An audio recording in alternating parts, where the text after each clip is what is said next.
In this tutorial, I will give tips on making plush toys and dolls. Some of the items I will discuss are different fabric types you can use, where you can get patterns, some of the tools you may need, and other tips for making plush toys and dolls. Okay, let's get started. If you want to buy a pattern, there are different pattern books that you can go to. So where can you access these pattern books? Some of your fabric stores might have the pattern books, but if you don't live near a fabric store that has it, one of the places you can go to is on the internet. So you could go to Etsy.com and find plush toys and doll patterns there. Or you can go on the internet and enter fabric doll pattern or plush toy pattern, and all kinds of options will appear.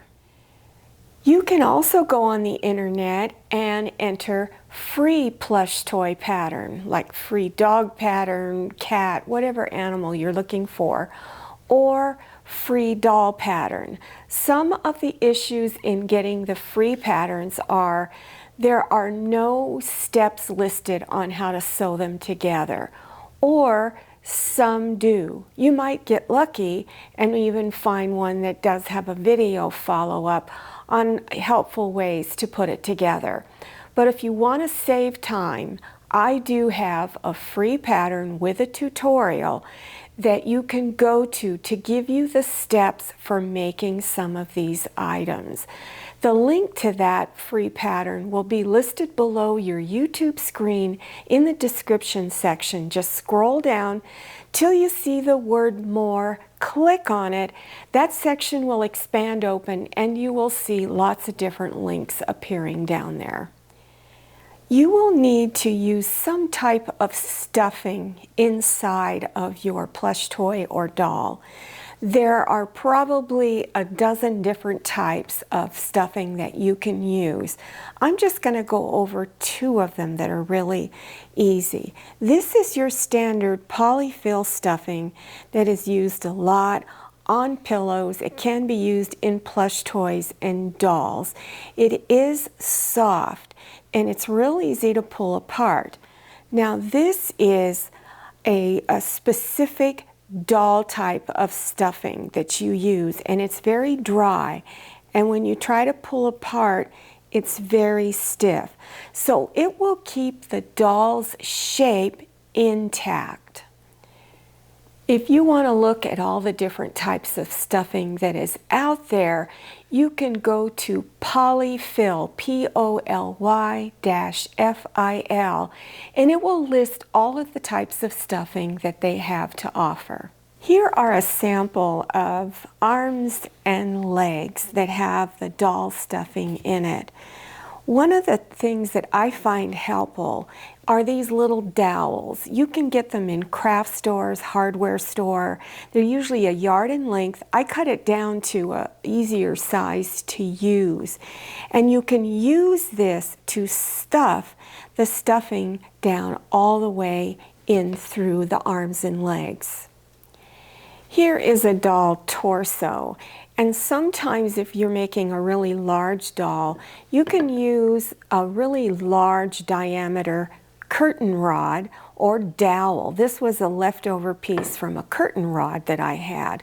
And you can just use this to help get the stuffing up in the doll head and through the torso really tight. Another item that I find extremely helpful is using a longer needle.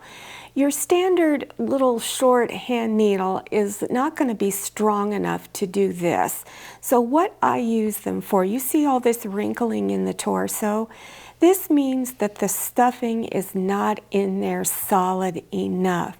So one of the tricks I use sometimes is I will take the needle, go in and begin manipulating the stuffing to help get rid of some of the wrinkling. Most of your doll pattern pieces are going to look something like this. You'll have a head with a little bit of a neck. This is your torso with some of the neck in it. These are your arms. Sometimes your arms, the pattern is straight. Many of them are curved. Also, you have your legs. Many are straight, but also many of your patterns come with the feet curving inward. This is fabric hair. So this is what the pattern piece looks like for the front of the doll and then the back of the head. My doll pattern looks just like this. In fact, this is my doll pattern. It is really simple to draw. To draw my doll pattern, I often use these little templates. They're made by June Taylor. You get 5 different sizes of circles. Another item you could use is a large lid from a jar, or even a round bowl, small bowl, to help you draw the head. And then you will need just any straight ruler. So by using the templates that I recommend you use, all you need to do is make minor adjustments to those pattern or template pieces. I tell you where to start your curve lines and where to end them. When you make a plush toy, you can make it out of just about anything you want. There's really no rules. Always keep in mind who you are giving it to and make sure that the fabrics are age appropriate. For instance, for a little baby or tiny toddler, make sure your fabrics are soft.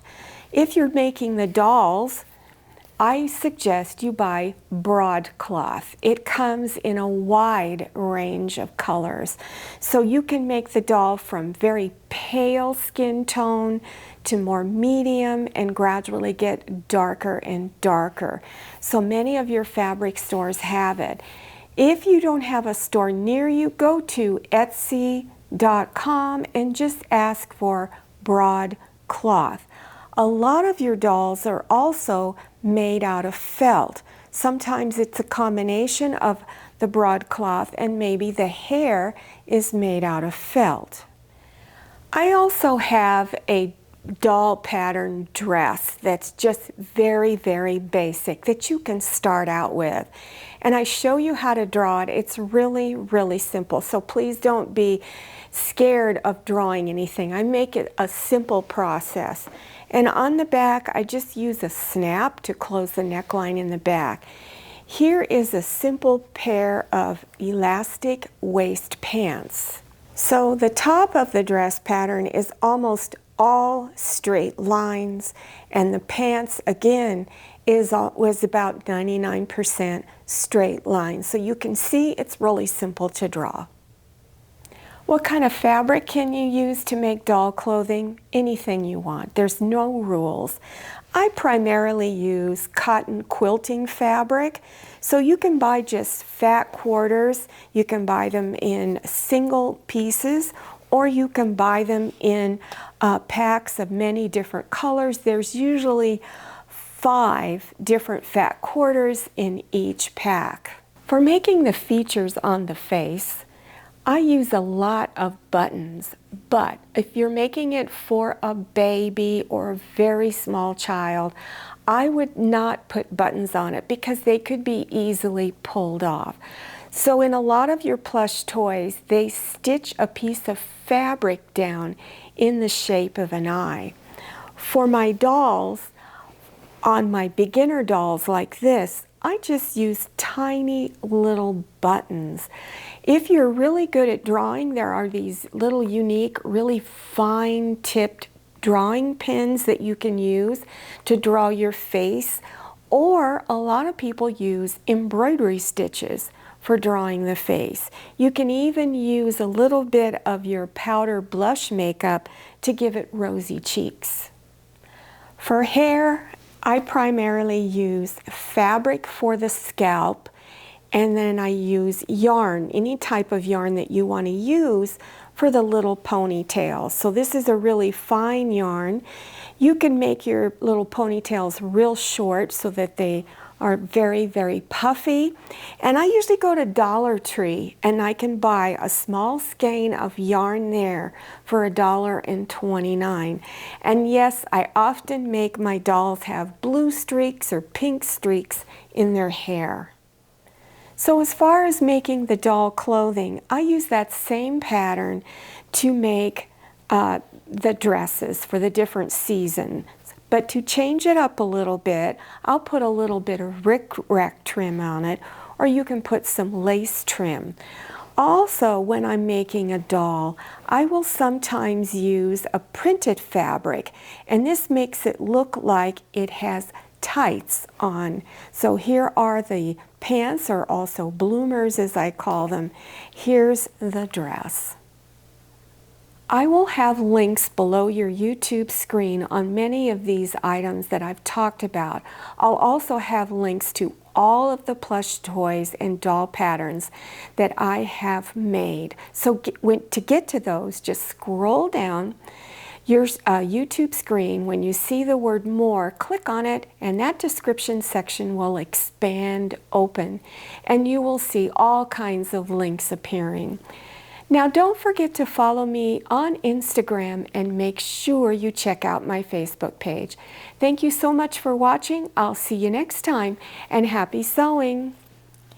If you like the Sewing Room channel, one of the best ways to show your support is to subscribe by clicking on that red subscribe button and give this video a thumbs up. And don't forget to click on share to share this video with your friends. And make sure you click on the bell so you receive notifications for all my new videos.